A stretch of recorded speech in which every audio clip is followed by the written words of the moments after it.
In a distant part of the galaxy, there lived a race of beings called the Frykles.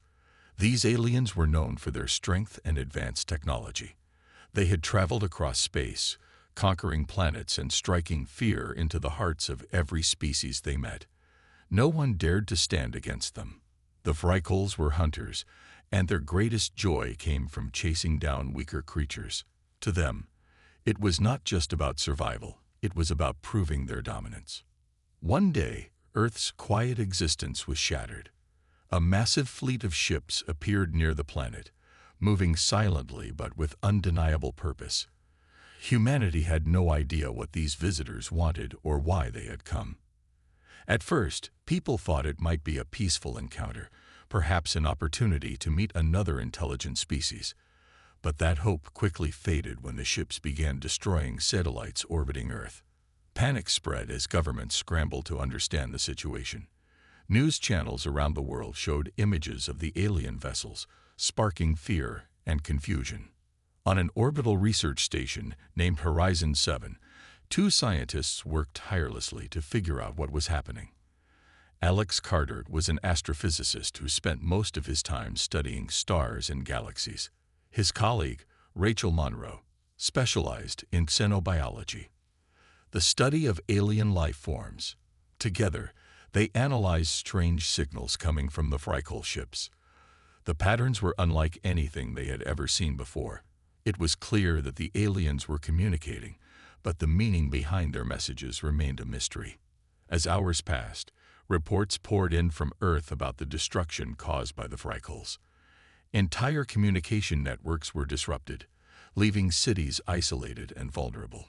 Military forces prepared for battle, though many doubted humanity stood a chance against such powerful enemies. On Horizon 7, tensions ran high among the crew members. Everyone knew they were sitting ducks if the aliens decided to attack the station. Despite this, Alex and Rachel focused on their work, determined to uncover any information that could help Earth fight back. Late one night, something unexpected happened. Daniel Hayes, a maintenance worker on the station, went missing. His colleagues searched everywhere but found no sign of him.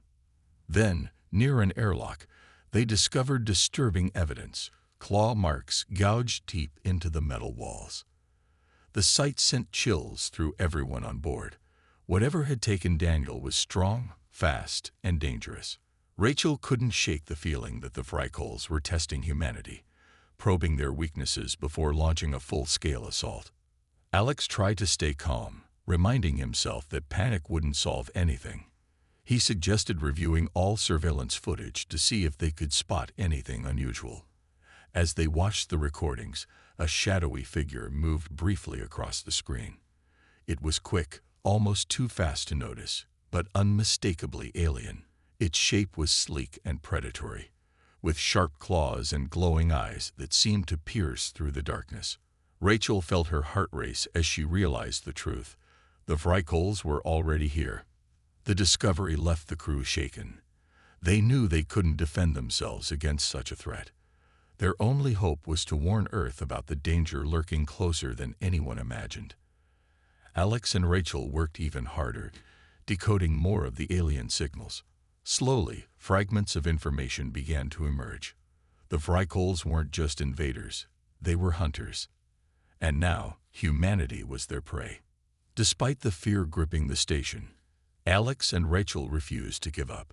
They shared their findings with Earth Command, hoping someone would listen. If humanity was going to survive, it needed to understand its enemy. For now, the Frykles held all the power, but Alex and Rachel believed that knowledge could level the playing field. Little did they know, their efforts would soon lead them into the heart of the Frykle menace and change everything they thought they knew about survival. The Frykles wasted no time in showing their true intentions.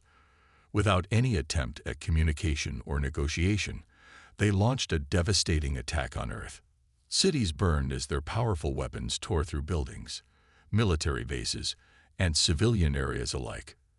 The sheer scale of destruction was overwhelming. Humanity had never faced an enemy like this before. Governments around the world held emergency meetings, trying to come up with a plan to fight back. But every strategy seemed hopeless against the Frykles' superior technology and relentless aggression. In New York City, Lieutenant Jason Cole led a small team of soldiers tasked with defending what remained of the city. His squad consisted of 5 members, including Emily Dawson, a medic who kept everyone patched up despite the chaos, and Nathan Brooks, a sharpshooter known for his calm demeanor under pressure. They set up barricades in the ruins of downtown Manhattan, preparing for the next wave of attacks. Jason knew their chances were slim, but he refused to give up. "We hold the line," he told his team. "No matter what happens, we don't let them take another inch of our home." Meanwhile, aboard Horizon 7, Alex Carter and Rachel Monroe continued their work. They had pieced together fragments of information from the alien signals and discovered something alarming. The Frykles weren't just mindless invaders. Their biology revealed that they were apex predators, driven by instincts far older than humanity's existence. These creatures thrived on the thrill of the hunt, and humans, fragile, emotional, and full of adrenaline, were perfect prey. This revelation sent shivers down Rachel's spine. She couldn't help but think about Daniel Hayes, the maintenance worker who had vanished days earlier. Had the Frykles taken him alive? If so, what horrors awaited him? Earth Command eventually received Alex and Rachel's report. Some leaders dismissed it as speculation, while others saw it as a potential breakthrough. A daring idea began to form among top officials: capture one of the Frykles alive and study it. It was a risky plan, but humanity had little choice. Alex and Rachel volunteered to lead the mission, knowing how dangerous it would be. Captain Laura Bennett, a skilled pilot stationed at Horizon 7, agreed to assist them. Together, they devised a plan to sneak aboard one of the Frykle ships using a stealth shuttle designed to avoid detection. As preparations got underway, tensions ran high. The crew of Horizon 7 watched anxiously as Alex, Rachel, and Laura prepared to leave. Many doubted they would return, but there was no turning back now. Before departing, Rachel received a personal message from her younger brother, Matthew Monroe. He lived in Chicago, which had already suffered heavy attacks from the Frykles. In the transmission, Matthew sounded scared but hopeful. "You'll figure this out, Ratch," he said. "You always do." Those words stayed with Rachel as she boarded the shuttle, fueling her determination to succeed. The journey to the Frykle fleet was nerve-wracking. Laura expertly maneuvered the shuttle through debris fields and avoided patrols. When they finally reached the target ship, Alex couldn't help but marvel at its size. It loomed over them like a monstrous predator waiting to strike. As they docked, silence filled the shuttle. None of them spoke, each lost in their own thoughts. What lay ahead was unknown, but one thing was certain: failure was not an option. Once inside the alien vessel, the team moved cautiously. The corridors were dimly lit, with strange symbols etched into the walls. The air smelled metallic, and every sound echoed ominously. Rachel clutched her scanner tightly, searching for signs of life. Suddenly, the device picked up movement nearby. Alex signaled for everyone to stop. Peering around a corner, they saw a group of human captives suspended in glass pods, hooked up to machines extracting some kind of fluid. Among them was Daniel Hayes, unconscious but still breathing. Laura whispered, "We can't save them all." Not yet. Reluctantly, the team focused on freeing Daniel. As they worked, alarms blared throughout the ship. The Frykles knew intruders were here. Time was running out. With Daniel safely freed, they sprinted toward the exit, pursued by the eerie sounds of alien footsteps growing closer. Behind them, the shadowy figure of a Frykle hunter emerged, its glowing eyes locking onto its fleeing prey. For Alex, Rachel, and Laura, the real nightmare was only beginning. The escape from the Frykle ship was a blur of adrenaline and terror. Alex, Rachel, Laura, and Daniel raced through the labyrinthine corridors, their footsteps echoing against the cold metal walls. Behind them, the sound of heavy, clawed feet grew louder. The Frykle hunter was closing in, its glowing eyes cutting through the darkness like twin spotlights. Every turn they took seemed to lead deeper into the alien vessel, but there was no time to think, only to run. Laura led the way, her years of piloting experience giving her a sharp sense of direction even in unfamiliar surroundings. "This way," she hissed, pointing to a narrow passageway that sloped downward. They ducked into it just as the hunter roared behind them, the sound reverberating through the ship. It was an unearthly noise, filled with rage and hunger. Rachel glanced back for a split second and saw the creature's silhouette, a hulking mass of muscle and claws, before Alex yanked her forward. "We can't outrun it forever," Alex panted, clutching the scanner he had brought along. He glanced at its screen, hoping for some clue about where to go next. To his relief, he spotted a faint outline on the map, a docking bay not far ahead. If they could reach it, they might have a chance to get back to the shuttle, but getting there alive would be another story. Daniel stumbled but quickly regained his footing. Though weak from being held captive, he pushed himself to keep moving. Rachel stayed close to him, offering quiet words of encouragement. She couldn't shake the image of the other captives left behind in those glass pods. Their faces haunted her, eyes closed, bodies limp, connected to machines harvesting something vital from them. What had the Vrykels been taking? And why? As they neared the docking bay, the group encountered a new obstacle, a sealed door blocking their path. Laura cursed under her breath and pulled out a small device designed to hack alien systems. "Give me 30 seconds, she muttered, her fingers flying over the controls. Meanwhile, Alex and Nathan stood guard, peering down the corridor for any sign of the hunter. Sure enough, its shadow appeared at the end of the hall, moving steadily closer. "It's coming," Nathan shouted, raising his weapon.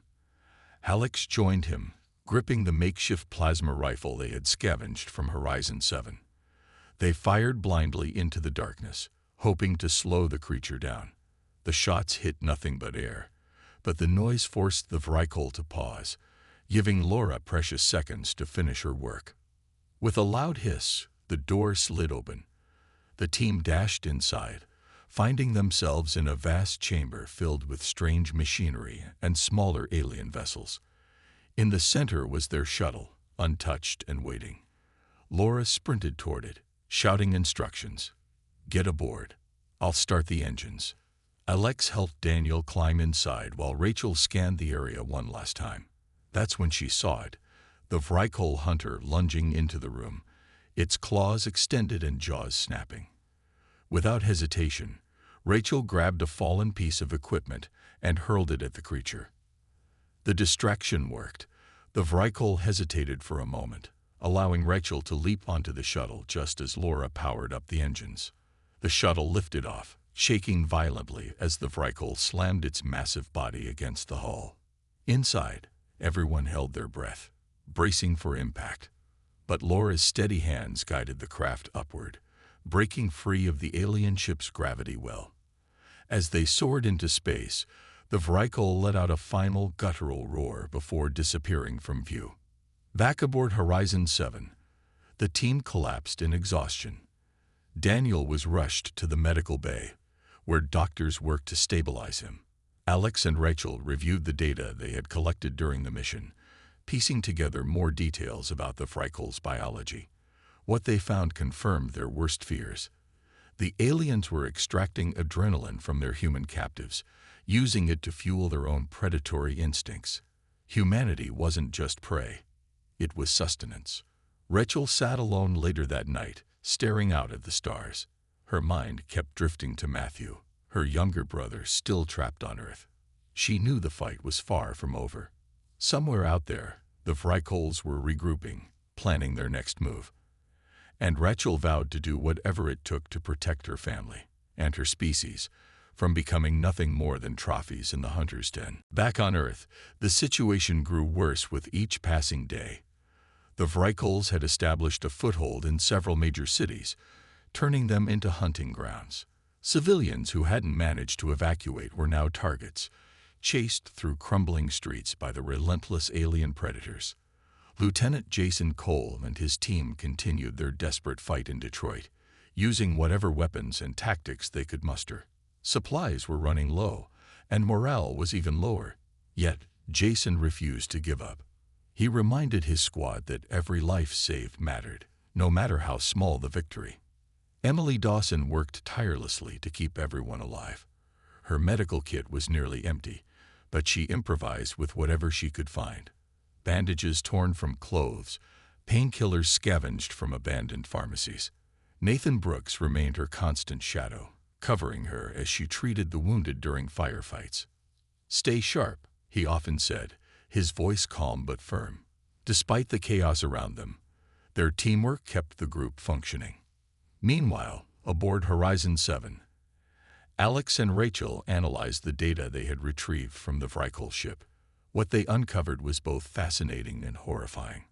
The aliens' hive mind intelligence allowed them to coordinate attacks across vast distances, making them nearly impossible to outmaneuver.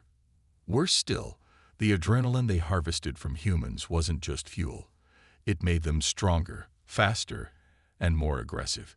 Humanity's fear and panic were feeding the Vrykul's power, creating a vicious cycle that seemed unbreakable. Rachel couldn't stop thinking about Matthew. She hadn't heard from him since Chicago fell under attack days earlier. Guilt gnawed at her for leaving him behind while she ventured into danger aboard the alien vessel. Determined to make things right, she approached Alex with a plan. "We need to go back down there," she said firmly. "If we can locate another Vrykul ship holding captives, maybe we can find my brother and strike back." Alex hesitated. The risks were enormous, and they had barely survived their last mission. But he understood Rachel's resolve. After some discussion, they decided to present their idea to Captain Laura Bennett. To their surprise, Laura agreed without hesitation. "If we don't act now, humanity won't have much time left," she said.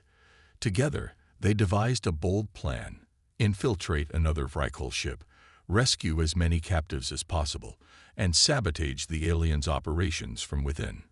Earth Command reluctantly approved the mission, knowing it might be their only chance to turn the tide. Before departing, Rachel recorded a message for Matthew, hoping he would somehow hear it. "I'm coming for you," she whispered into the recorder. "Hold on." The team boarded the stealth shuttle once again, heading toward a heavily guarded Vrykul cruiser orbiting Earth. This time, they came prepared, not only with better weapons, but also with experimental devices designed to disrupt the aliens' hive mind communication. As they approached the ship, Laura expertly piloted the shuttle past patrols, her hands steady despite the tension. Once inside, the team split into pairs. Alex and Laura worked to disable critical systems, planting explosives along key points of the vessel. Meanwhile, Rachel and Nathan searched for the captive humans. They moved quickly but carefully, avoiding patrols of Vrykul hunters. When they finally found the holding area, Rachel froze. Rows of glass pods lined the walls, each containing a human connected to extraction machines. Among them was Matthew. Rachel rushed to his pod, her heart pounding. "Matthew," she called softly, checking his vitals. He was weak but alive. With Nathan's help, she freed him from the machine and carried him to safety. They reunited with Alex and Laura moments later, their mission almost complete. But as they prepared to leave, alarms blared throughout the ship. Dozens of Vrykuls converged on their location, cutting off their escape route. Trapped and outnumbered, the team braced for a final stand. Nathan raised his weapon, ready to fight until the end. While Alex armed the explosives, Rachel clutched Matthew tightly, unwilling to let him go again. For the first time, hope began to fade. But then, a deafening explosion rocked the ship. The lights flickered, and the Vrykuls paused, confused. Laura grinned. "That's our cue." Grabbing Rachel and Matthew, the team sprinted toward the shuttle, dodging falling debris. Behind them, the crippled Vrykul cruiser began to collapse, its systems failing. As they escaped into space, Rachel looked back one last time. The sight of the burning ship filled her with grim satisfaction. They had struck a blow against the hunters, but the war was far from over. The shuttle carrying Alex, Rachel, Laura, Nathan, and Matthew limped back to Horizon 7, its hull scorched from the explosion that had nearly claimed their lives. Everyone was battered and exhausted, but alive. Matthew, though weak, managed a faint smile as Rachel held him close. She hadn't realized how much she needed to see his face until now. For the first time in days, she allowed herself a moment of relief, but it didn't last long. Back aboard the orbital station, Earth Command reviewed the team's report with cautious optimism. The sabotage mission had dealt a significant blow to the Vrykels, destroying one of their key cruisers and freeing dozens of captives. But the aliens weren't beaten yet. Their fleet still loomed over Earth, and more ships were arriving every day. Humanity's survival depended on finding a way to fight smarter, not harder. Alex and Rachel worked around the clock, analyzing samples taken during the mission. What they discovered shocked them. The Vrykels' hive mind wasn't just a means of coordination. It was their greatest weakness. The aliens relied on a central node to process information and issue commands. Without it, their coordination broke down, leaving them disoriented and vulnerable. If humanity could locate and destroy these nodes, they might stand a chance. Rachel shared this revelation with Jason Cole, who was leading resistance efforts on Earth. Using encrypted channels, she explained their findings and outlined a plan. "We need to hit them where it hurts," she said. "If we can take out the nodes on their ships, we can cripple their ability to hunt us." Jason agreed, though he knew executing such a plan would be dangerous. Time was running out, and the Vrykels were growing bolder with each passing day. In Detroit, Jason's team prepared for their most daring operation yet. Armed with experimental weapons designed to disrupt the hive mind, they set up an ambush in the ruins of the city. The goal was simple: lure the Vrykels into a trap and strike at their command structure. Emily Dawson and Nathan Brooks coordinated logistics, ensuring everyone had what they needed to survive. Morale was low, but the promise of turning the tide gave the squad a renewed sense of purpose. As the battle began, chaos erupted. The Vrykels descended upon the city, drawn by decoy signals planted by Jason's team. Explosions lit up the night sky as soldiers fired volleys of plasma rounds, targeting the alien hunters. Despite their bravery, the humans were outnumbered. Just when it seemed like all hope was lost, Nathan activated the disruptor devices. The high-pitched whine filled the air, causing the Vrykels to stagger and falter. Their movements became erratic, their coordination shattered.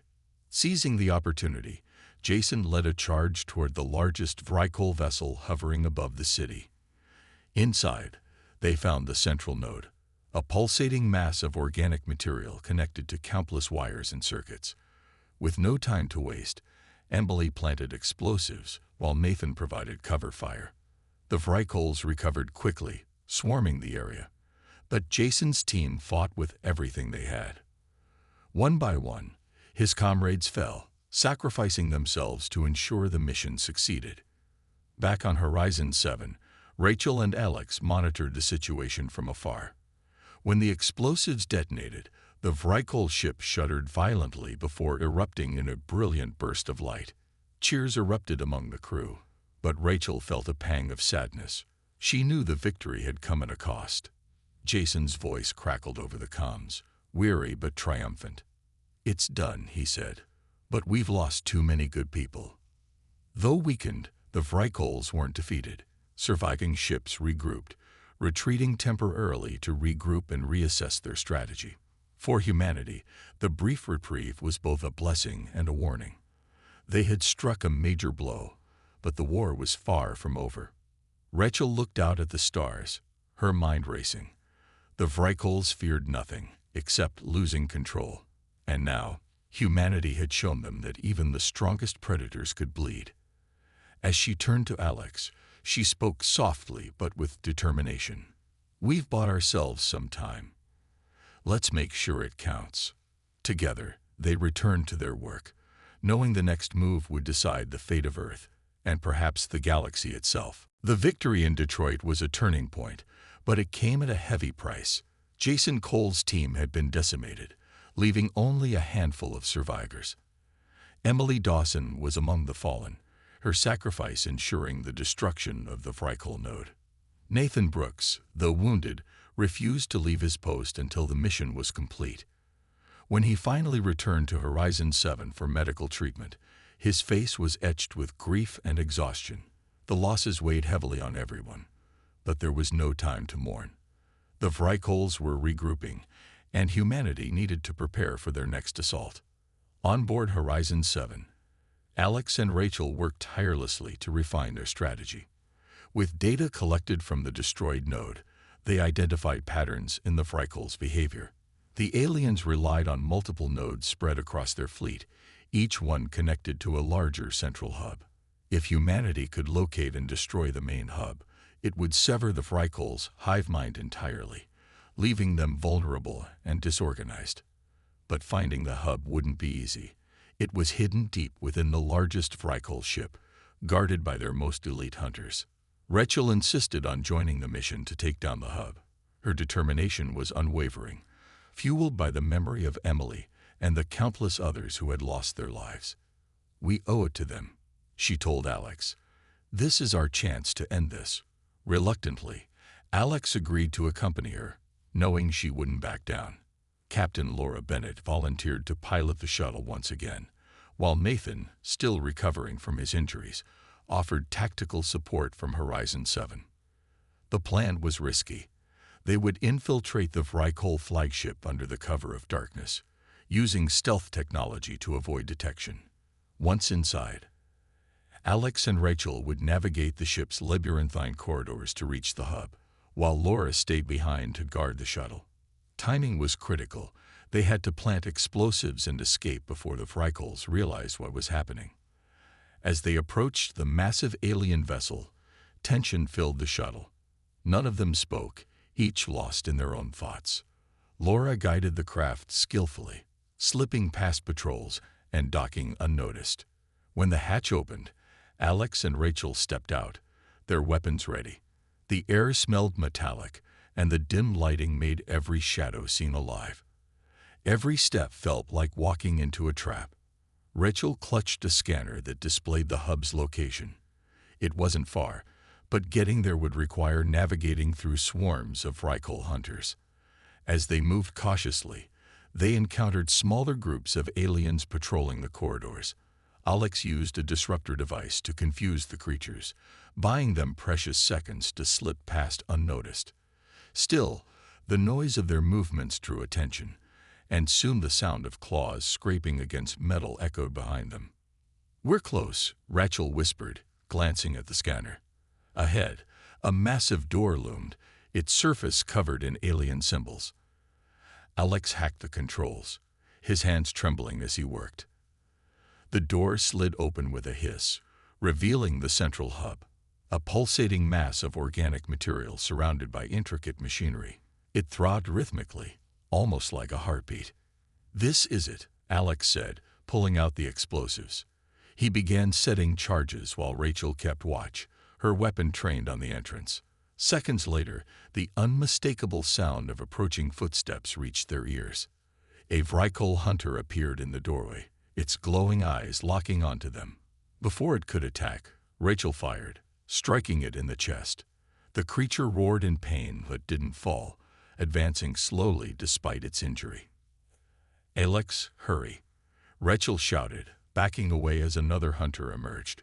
Bullets flew, forcing the creatures to retreat momentarily. Just as Alex finished arming the explosives, the first hunter lunged at Rachel, pinning her to the ground. She struggled, her strength fading as its claws dug into her armor. At the last second, Alex tackled the beast, giving Rachel enough time to break free. "Let's go," she yelled, grabbing Alex's arm. They sprinted toward the exit as the timer on the explosives ticked down. Behind them, the hub erupted in flames, shaking the entire ship. Alarms blared, and the lights flickered wildly. Reaching the shuttle, Laura wasted no time lifting off, narrowly avoiding a swarm of enraged Frykles. As they escaped into space, the flagship collapsed in a fiery explosion. For the first time, hope stirred among the crew of Horizon 7. The Vrykles were wounded, but not defeated. Rachel stared out at the stars, knowing the fight wasn't over yet. Humanity had struck a major blow, but the true test of survival lay ahead. The destruction of the Vrykle flagship sent shockwaves through their fleet. For the first time, the hunters seemed disoriented, their hive mind fractured by the loss of the central hub. On Earth, scattered resistance groups took advantage of the chaos, launching coordinated attacks against the remaining ships. The tide of the war had shifted, but no one dared to celebrate yet. The Vrykles were still a formidable enemy, and their retreat felt more like a strategic withdrawal than a surrender. Back on Horizon 7, the mood was tense but hopeful. Alex and Rachel reviewed the data from the destroyed hub, confirming that the Vrykles' ability to coordinate had been severely weakened. Without the central node, their ships operated independently, making them slower and less efficient. It was a crucial victory, but Rachel knew it wouldn't last forever. The aliens would adapt, finding new ways to hunt and dominate. Humanity needed to strike while they still had the upper hand. Jason Cole's team regrouped in Detroit, their numbers bolstered by fresh recruits eager to fight back. Though battered and bruised, Jason remained determined to keep pushing forward. He received word from Earth Command about the success aboard the Vrykle flagship and felt a surge of pride. Emily's sacrifice hadn't been in vain. Still, he couldn't shake the weight of everything they'd lost. "We're not done yet," he told his squad. "Not until every last one of those bastards is gone." Meanwhile, Rachel faced a personal dilemma. Her brother Matthew had recovered enough to leave the medical bay, but he was struggling to cope with what he'd endured as a captive. Nightmares plagued him, and he avoided talking about his time aboard the Vrykle ship. Rachel tried to comfort him, sharing stories of their childhood to remind him of happier times. But deep down, she worried about how much damage the experience had done. She vowed to protect him, no matter what happened next. Earth Command devised a bold plan to finish off the Vrykles once and for all. Using intel gathered from Horizon 7, they identified the locations of several key ships still orbiting Earth. A massive assault would be launched simultaneously, targeting these vessels with everything humanity had left. Alex and Rachel volunteered to join the effort, knowing their expertise could make the difference between success and failure. Captain Laura Bennett agreed to lead the aerial assault, piloting a heavily armed fighter craft designed to penetrate the Vrykles' defenses. As the operation began, Earth's skies lit up with streaks of fire. Fighter jets screamed overhead, engaging the alien ships in fierce dogfights. Ground forces coordinated missile strikes, aiming for weak points exposed by disrupted communications. On board one of the fighters, Alex manned the weapons system while Rachel monitored the Vrykles' movements. They worked seamlessly, their bond forged through countless close calls. Laura's squadron targeted the largest remaining Vrykle cruiser, drawing its attention away from the other battles. As they approached, the ship unleashed a barrage of plasma blasts, forcing Laura to perform evasive maneuvers. "Hold on," she shouted, banking sharply to avoid a direct hit. The turbulence threw Alex and Rachel against their seats, but they held steady, focused on their mission. Inside the cruiser, a team of Marines led by Jason Cole breached the hull. Their objective was to disable the ship's engines and prevent it from escaping. Fighting their way through hordes of Vrykle hunters, they'd reached the engine room just as reinforcements arrived. Nathan Brooks, recovered from his injuries, provided covering fire, allowing Jason to plant explosives. "Get out of here," Jason yelled as the charges detonated, sending the ship spiraling toward Earth's atmosphere. Above, Laura guided her fighter clear of the explosion, watching as the burning wreckage plummeted below. Cheers erupted over the comms as news spread of the cruiser's destruction. One by one, the remaining Vrykle ships fell, overwhelmed by humanity's relentless counterattack. By dawn, the skies were clear for the first time in weeks.